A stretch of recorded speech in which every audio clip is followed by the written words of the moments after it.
My entitled boss tried to force me to be the events planner of my office simply because I'm a woman, saying that I'm more organized than everybody else and that I should be the one to do it. But despite the fact that I literally am not required to do this based on my job description, and the fact that I wasn't going to be paid extra for this free labor, I decided to turn them down, resulting in my boss and human resources chewing me out. And at this point, I really am not sure what to do. Here's what's going on. Okay, so I was hired as a data analyst last month, where I work for this small tech company that's basically like a hybrid. My plate is really full. I've got dashboards, a messy migration, late night pager once a week, etc. Well, last month, Human Resources rolled out a culture initiative, which is basically a spreadsheet of duties like birthday cupcakes, snack restock, welcome baskets, and planning surprise birthday parties, as well as taking notes during meetings so managers can be more present, and all that soft glue that keeps everything together. But the thing is, I didn't sign up for this. I was in a client call. The next day, I get some messages saying, "Oh, congrats, you're now the lead for Q1 morale. Please pick a co-lead to help you out." Now, my name was already typed in bold. Apparently, someone said I had good vibes because I bring muffins sometimes, but those muffins are from Costco. Not to mention they were for my team because we were having a rough patch for a while there. Now, I replied by saying thanks, but no, I was not asked and this is not my job class. But Human Resources wrote back. They said to me, "It is everyone's job to build community, and we need women to lead because we listen better." And honestly, when I heard that, that really made my skin crawl. I said again, I will join events, but I will not plan them. Well, my manager then chimed in and said that we should be team members, but also admitted my objectives are behind and he needs me on the migration. Meanwhile, people started sending me requests, like a developer asking if I can restock energy drinks with 0 sugar, and a director told me to schedule a baby shower at 3:00 p.m. on sprint review day. Well, eventually I just stopped answering, and Human Resources created a group chat called Morale with me as the owner. But guess what? I left the chat. But then yesterday, Human Resources pulled me into a video call with a slide deck about how culture work is undervalued, which I completely agree with. But that means you pay people or adjust load, not secretly assign women. I said that if they want an actual coordinator role, post it and I will even help write the request. But I am not free labor simply because I smile and I print stickers straight. And now I'm getting side eyes from everybody. And someone said that I destroyed the vibe in the office, which is wild because our vibe lately is like 3 outages and lukewarm pizza. My manager told me to write it up for Human Resources formally, so I did exactly that, including the gendered comment. Human Resources is disappointed and says that they will reevaluate the process, but a few coworkers think I made drama for nothing. So seriously, am I in the wrong here? Did I make a mistake here for not wanting to be some unpaid morale lead? Because right now I don't know if I made a mistake. Okay, first off, no, you are not in the wrong, and honestly, you made the right decision. This is insane that they expect you to take up this crap on top of all the other stuff you're doing. Not to mention the fact that they literally put you in this role because you're a woman. And they even admitted that to your face. Like, what is going on right now, dude? This is some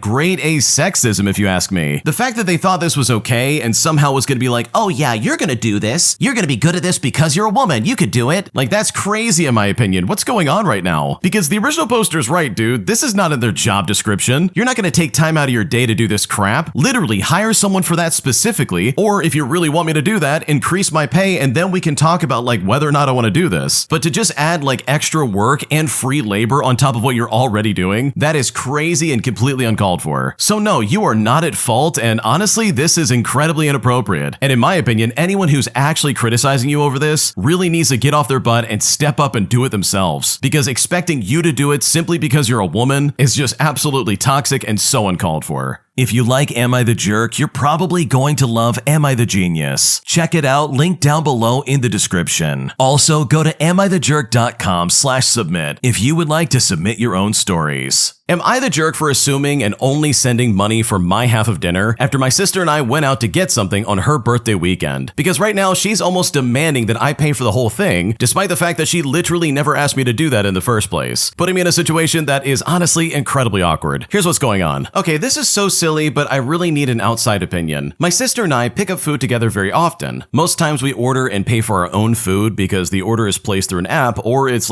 placed online. Sometimes one person pays and the other sends their money. My sister's birthday is Monday, and she actually got an email promotion from a restaurant for a BOGO deal. She sent me a screenshot of the email with a message, "Hey, do you want to have dinner?" And I agreed, and we went to the restaurant when I got off work. We were getting it to go, so we paid first. My sister was handling everything as she had the offer, and when the employee told her the price, I I asked how much and began to get my card out of my purse. My sister ended up doing tap to pay from her phone before I got it out, so I just went ahead and sent my half over to her. A couple minutes later, she says to me, "You only sent like half of it," and I asked her again what the total was in case I had heard wrong the first time. She then said the same number, and I just replied by saying, "Well, I sent the amount that's my half," but her response was to say, "It's my birthday, why aren't you paying for the whole thing?" When she said this, I was taken aback. I mean, I definitely would have paid for it if I got my card out first, and I wouldn't have requested for her to pay me back, but in my mind, since she took it upon herself to pay first, I guess I assumed that we were splitting it. She also never said anything about it being my treat. Her message literally only said, "You want to go to dinner? We have a weekend full of plans for her birthday, in which I will be spending way more than the price that meal was. I've also already gotten us car service for this weekend, and someone to style her hair at no cost to her, so I think it's silly for her to make a big deal about this." I don't know, I could have just paid, but I think it's crazy to assume that I was going to, even if it is your birthday. I don't know, maybe I'm wrong. So am I the jerk for only sending my half? Because right now I'm kind of confused. No, this is kind of weird. I think if your sister really wanted you to pay for dinner, she should have said something like, "Hey, can you buy me dinner as part of my birthday gift?" And just like any other reasonable person, I'm pretty sure you would have been like, "Yeah, I could totally do that." That's what I would have done. I would have been completely fine with that. But for her to sit there and be like, "It's my birthday, you have to pay for it," which is only after she paid for it with her card before allowing you to do anything, that is kind of weird and a little entitled in my opinion, especially considering all the stuff you're already doing for the weekend for her birthday. So no, I don't think you're the jerk, and I think your sister's being just a little bit selfish.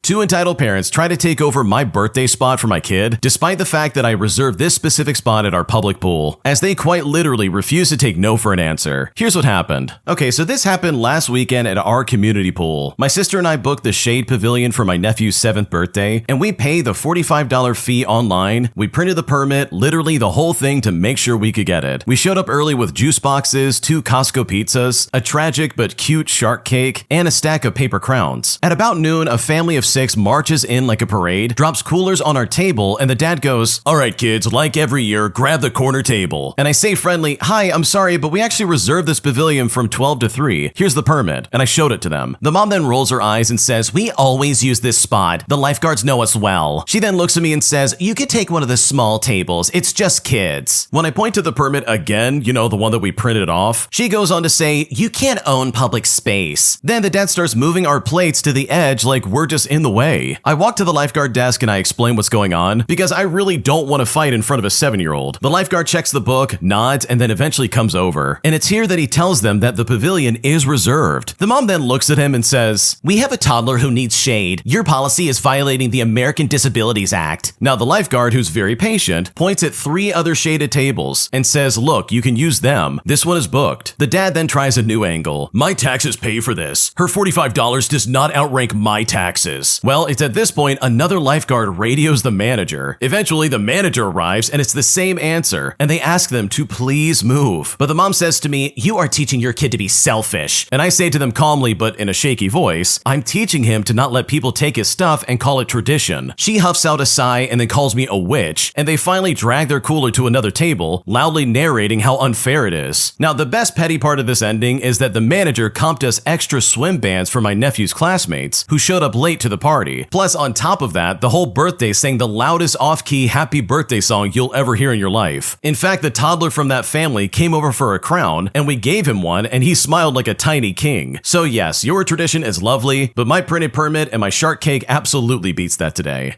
Oh man, I hate people who act like this, seriously. The original poster went through the right avenues to make sure this could happen. And then these people roll up and they're like, I'm sorry, but we're absolutely not gonna listen to the rules. Seriously, they're walking in, they're acting like they own the place. It's like, dude, you definitely don't. You definitely don't, and you need to chill. So I think if I was in your shoes and I was in this situation, I probably would handle this exactly the same way. Although I think I would have some very choice words for those people, regardless of who's around. Because this behavior is so toxic and so weird, and especially so unnecessary. They literally could have gone to any other table that's shaded and had no problem. But they wanted to go to this one and take over and be like, "Oh, we're gonna kick you out of here." That is super toxic, and it's crazy to think that people actually act like this on a daily basis. Am I the jerk for taking PTO that my coworker said that she was going to take? Because after dealing with my coworker literally calling out at the last second so many times, I'm at a point where I am simply done with her garbage. Here's what's going on. So I've been working at my job for the past 9 months. I work very closely with a coworker who I will call Anna for the sake of the story. And if she is gone, I have to take over all of her patients as we both work in the healthcare field. At least one of us has to be at work during the week. And although regular hours planned for both of us to be there, in the time that I've been there, this coworker has called in the day of at least 16 times, if not more. This is very difficult as our job moves very quickly and it creates double the work. Now I understand that life happens and you get sick. Although I have no proof of this, my coworker has lied about being sick or what she was doing at least a couple of times. In a recent incident, Anna had asked another coworker, who I will call Mary, to come into work to cover for her, but Mary had told her that she could not. And this was a day before Anna was going to be out of work. Anna then told Mary that she would try to come into work that day, but would probably be late. Now, protocol for missing work at our job is to at least inform the people that you work closely with, namely me and our boss. But I was not informed that I would be working by myself until I was told by someone else that morning. This means I had to replan my entire day. There have been many instances where I have to skip lunch and stay about like 2 hours overtime. And this is not normal for my job, and you could get in trouble for it. Anyways, our doctor is going to be gone for 2 weeks around the holidays, except for on Mondays. And my coworker has been saying that she is taking both of the Mondays off. And this means that I cannot take them off. After talking with my boss, she said that Anna did not take off the first Monday in the system, and that I could still take it off if I wanted to. I believe that Anna has not accrued enough PTO to put it on the schedule yet. I mean, days off are first come, first serve. I know that this coworker is also going to visit family, but I don't know what days. I really want to take that Monday off because I never take off of work, and I want to spend time with my family too. So should I retract the day and let Anna have it, or should I keep it and let her figure it out? Because right now I'm honestly really confused. Dude, there's no way on earth I would ever let Anna take that day off. You're telling me 16 times she's called out of work without saying anything first? Like, dude, I would lose my mind if I had a coworker like that, especially if them being there directly affects my job. Like, this lady is literally giving you more work over and over again. She's not being considerate of her coworkers or anything like that, and from the sounds of it, she's pretty much taking advantage of the system. She's not even calling out for legitimate reasons. Like, it really seems like she's just calling out because she wants to and just doesn't want to work. So dude, this is like the perfect revenge if you wanted to take it. Like, I absolutely would do it, and I think in my opinion, you absolutely should as well. Am I the jerk for saying that my coworker should consider weight loss after she literally got stuck in her chair at work? Because right now, everyone's pissed off at me, and at this point, I don't know what to do. Here's what's going on. I want to start off by saying that this is a throwaway account in case I actually am the jerk here, because this whole thing has blown up way more than I expected, and I really don't want it to be tied to my main account. I'm a 29-year-old female, and I work in a small office. There's maybe about 10 people in total, and this is a pretty chill environment. We joke around a lot, and we are all friendly with each other, and one of my closest friends at work is a woman that I will call Sarah. She's a great coworker. She's funny, hardworking, and genuinely a great person. She is, though, also very overweight, but I've never brought it up because I don't think someone's weight is my business unless they ask for my input. Anyways, last week, our office got new chairs. They look nice, but they're honestly not very wide, and when Sarah sat down in hers, the chair made this loud creaking noise, and she kind of laughed awkwardly, and then a few seconds later, she went to stand up and the chair came up with her just a little bit. Like, she lifted it a few inches off the ground with it before it fell back down, and she kind of fell back into it. Well, she looked shocked when this happened, and then started trying to push herself up using the armrest, and it was clear that she was pressing down with all of her strength, but she just couldn't get out. Now, at first, I really thought she was joking, but she was really stuck. Well, needless to say, it got awkward really fast. Everyone else kind of froze, not really sure what to do, but I finally said to them, "Hang on, let me help," and I went over to try and give her a hand. I held her arms and I pulled gently, and it took a couple of tries, but she eventually managed to stand up, and when she did, the chair actually stayed stuck to her butt for a second before dropping to the floor and making a loud clunk. Well, she was very bright red when this happened, but she tried to laugh it off and said something like, "Well, I guess I'm too thick for these chairs." Everyone then gave those awkward little half laughs that people do when they don't know what else to say, and then everyone went back to work pretending it just didn't happen. Later that day, during our break, she mentioned that she was going to Human Resources to ask if there were any larger chairs available because those ones clearly aren't made for everyone. Now, at this point, I felt really bad for her. She she was clearly embarrassed. Then she said to me, "God, that was so mortifying." I tried to comfort her and I said, "Hey, don't worry about it. Embarrassing stuff happens. Maybe it's just a sign to focus a bit more on your health, you know?" She immediately said to me, "Wow, thanks," in this really flat tone, and then walked out. And she's barely talked to me ever since then. Another coworker later told me that what I said was insanely rude, and that it was basically fat-shaming her when she was already humiliated. I honestly didn't mean it like that. I meant it as a genuine concern. I mean, she's over 200 pounds overweight, which is clearly unhealthy. I care about her, and I thought maybe if I said it gently, it would come across as supportive. I wasn't trying to insult her, I was just trying to show that I cared. So now I'm sitting here wondering if I'm completely out of touch. From my perspective, I just made a well-intentioned comment at a bad time, but maybe that does make me the jerk. So seriously, am I the jerk for suggesting my friend consider weight loss after she got stuck in a chair in our office multiple times? Because right now I'm honestly not sure what to do.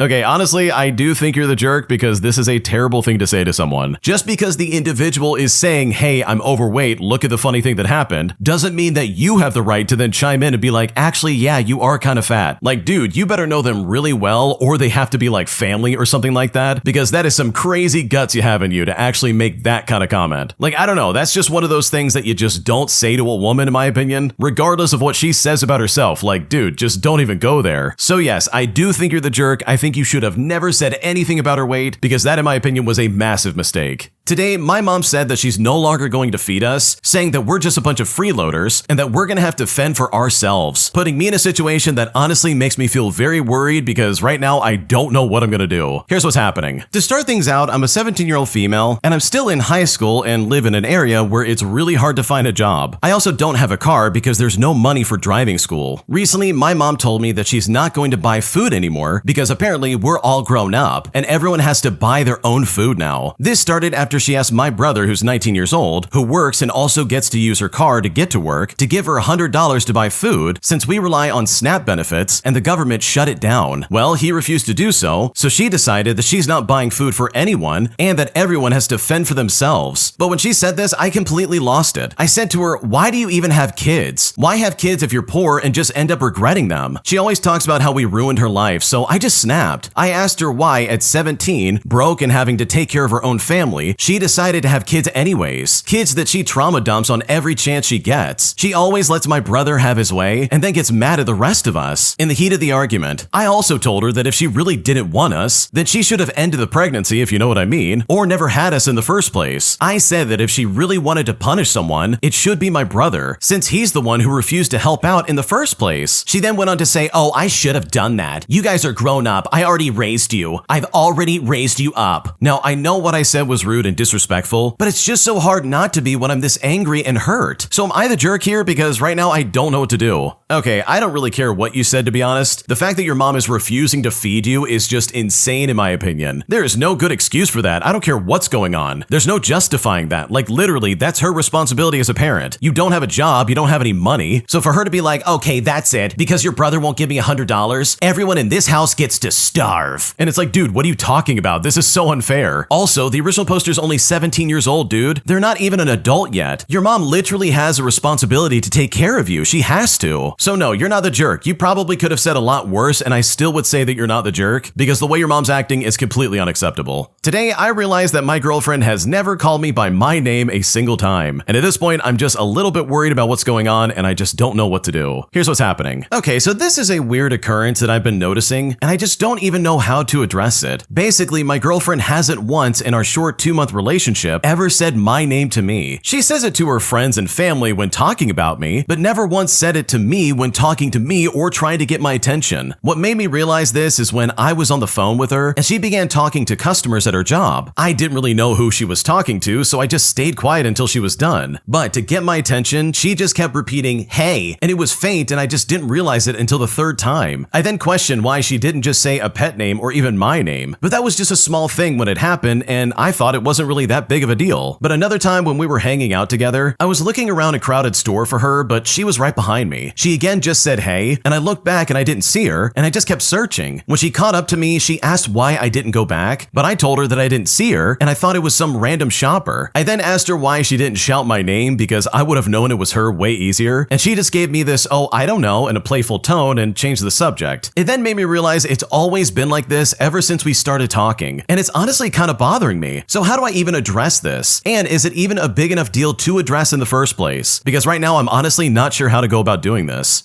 Okay, honestly, I completely understand where you're coming from, and I get that this is kind of weird. Mostly because this is making me reflect on my own relationships in the past, and I'm starting to realize I dealt with the same thing to an extent. Like, in most conversations with my girlfriend, I wouldn't really see her say my actual name. It would mostly be like pet names like, hey babe, or hey sweetie, come here, or something like that. But if it really is bothering you that much, I don't think there's anything wrong with just talking to her about it. Because at the end of the day, I'm willing to assume this is a much more common dynamic than you think it is, and I really don't think she's trying to throw shade at you or anything like that. I think this is just like one of those things that happens with everybody, but if it's really bothering you, then I would absolutely say something. Today, I snapped at my friend after she jokingly said that I'm only engaged because my fiancé settled. But right now, I'm really pissed off and I seriously just don't know what to do. Here's what's going on. Okay, I'm a 30-year-old female and I got engaged 3 months ago to my fiancé. My best friend, who I will call Jenna for the sake of the story, has always been a little competitive, but lately she's been extra weird about my engagement. Last weekend, a few of us were out for drinks and one of our mutual friends asked how wedding planning was going. Now, I was mid-sentence when Jenna interrupted me and said to me, I still can't believe he proposed. Honestly, I thought he was way out of your league. Now, everybody laughed awkwardly and I tried to laugh too, but honestly, I felt really humiliated. Then she added on by saying, I mean, no shade. You got lucky. Some guys settle down once they realize perfection isn't real. And when she said this, I froze. Then later that night, I told her that comment was mean. And she just rolled her eyes and said to me, oh, you're too sensitive. You can't take a joke. But I told her that real friends don't make jokes that sting like that. And then I decided to leave early. She's been telling people that I ruined the night over nothing, and honestly, I feel really frustrated. So did I overreact here, or am I just a little bit justified? Because right now I'm really pissed off.